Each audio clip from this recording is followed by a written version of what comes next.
I don't know who you are. I don't know what you want. I will find you. And I will kill you. Good luck. Hey guys, welcome to another episode of Reaper's Review. So today we're going to be talking about Tak3n. So I saw this on Friday night, and I know today is Monday. I had a busy weekend, so that's why this video is being uploaded later, and I didn't get a chance to get to review it until now. So let's get into it. So, as you all know, the first Taken was an amazing movie. It was totally different from what was in theaters at the time, and definitely took Liam Neeson and turned him into a big action star. Now he was in Star Wars: Star Wars: The Phantom Menace as a Jedi, and that was the only time you got to see him to be kind of like a badass. But then all of a sudden you see him in Taken, he like became an ultimate badass.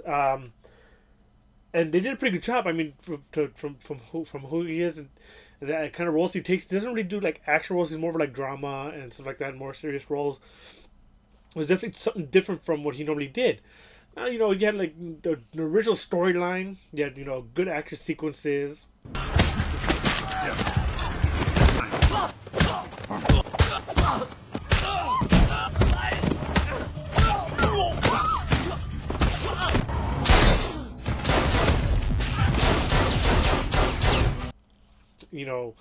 Then you got into the sequel, Taken 2, which I didn't think, that Taken was going to have a sequel. I thought it was just going to be a standalone movie. I thought it was going to be pretty good. But then again, with Luc Besson, he does do a lot of trilogies. You got Taken 3.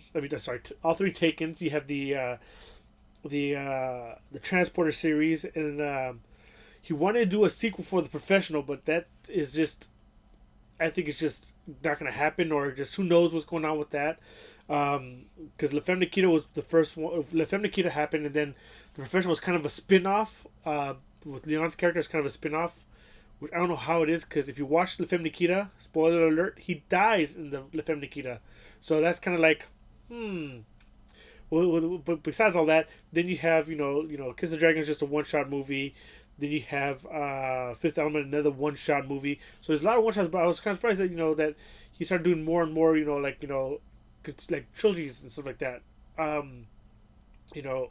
He's worked with Jean Reno a lot. So with Taken and then this one, Taken 3, was actually a really good entry into the series. It was a solid entry. Definitely way better than the second one. I went to the theater and the guy, asking, what I was going to go see. I told him I was going to see Taken 3. He goes, it was a really good movie. You'll enjoy it. I asked him if this was better than the second one. He goes, I cannot say if it's better than the other one. I just can't say. Me, I can say, and I'm going to say this movie was way better than Taken 2. Hands down. It's definitely a solid storyline. Now, with that being said, the returning cast is basically Liam Neeson, Maggie Grace, Famke Janssen, Leland Orser, and the two other guys that are Liam and his friends in the movie returns as well. Now, the guy who played Stewart in the first two Taken movies does not come back. The character comes back, but the actor does not. So when they mentioned him and he's talking to Brian in the movie, he's like, yes, Stewart. I'm like, Stewart, did she marry another guy named Stewart?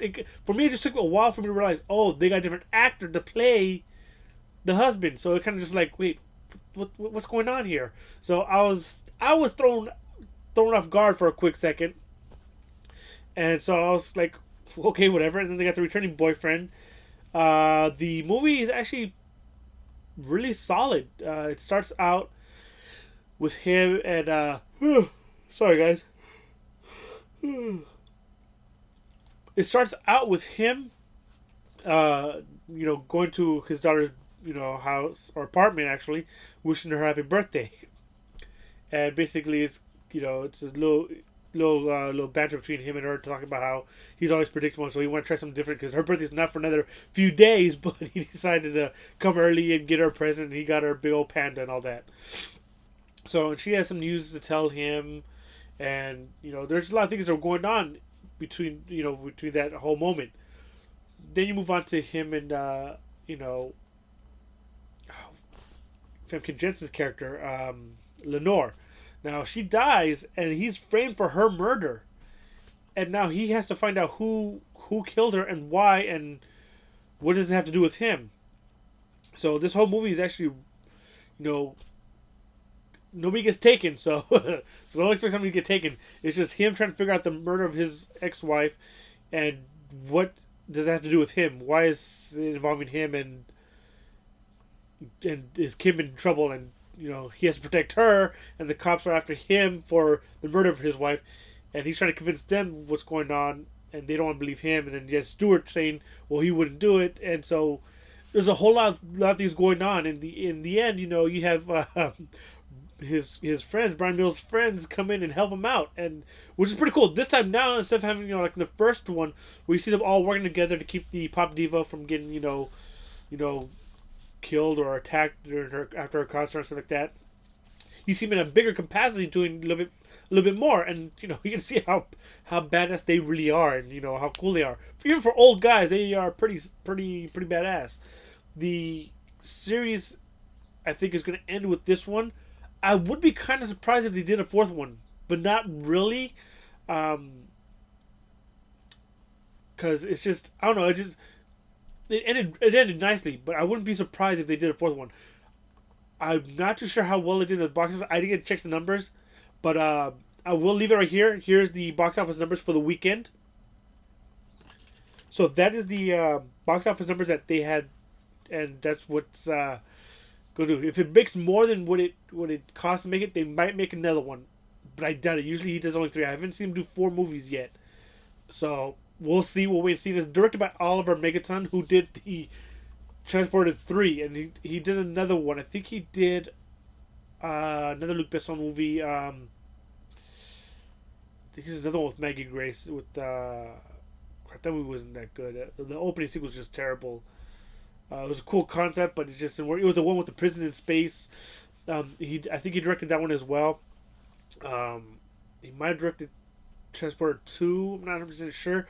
But Luc Besson he usually does a lot with Luc Besson, so I won't be surprised if they do another one and he ends up directing that one as well.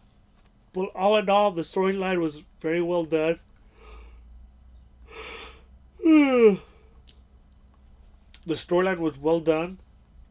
The acting was very well acted. It was very well acted. And then Breath of Fresh Air was Forrest Whitaker did a really good job, and his character was no slouch and no idiot. He played a very smart cop, and he was on his tail, and he was not a dum-dum. So, I mean, as far as it goes, it's kind of like The Fugitive meets what other movie can I refer to? The Fugitive meets.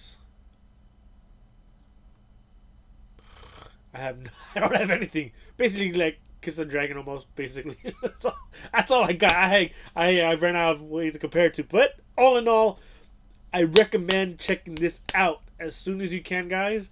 Watch the first one. You'll enjoy that one. If you have not seen the first one, watch the second one. If you have not seen the second one, it's not as good as the first one. It's just an okay entry into the series. The third one is definitely a must-watch. As far as it goes, the first one was amazing. The third one goes right underneath it. The second one was right below that. So all in all, I give this movie 2 thumbs up. So hopefully you guys enjoy it. Leave a comment below. Hit that like button. Hit that dislike button. Subscribe if you have not subscribed. I got more coming up. This Wednesday, we got Warfare Wednesday coming up. This Thursday, we have a Throwback Thursday. And then Friday, we have more movie talk. And then Saturday, we have more gaming talk. Tuesday, we do not have a Blu-ray release because I have to manage my money until Friday. So Friday, we will get a DVD release, which will be Archer, which comes out. And what other things are coming out? I don't know. But until then, guys, just stick around. Subscribe. We'll have plenty of things coming up for you guys. So enjoy it. And I'm Grim Reaper. Bye.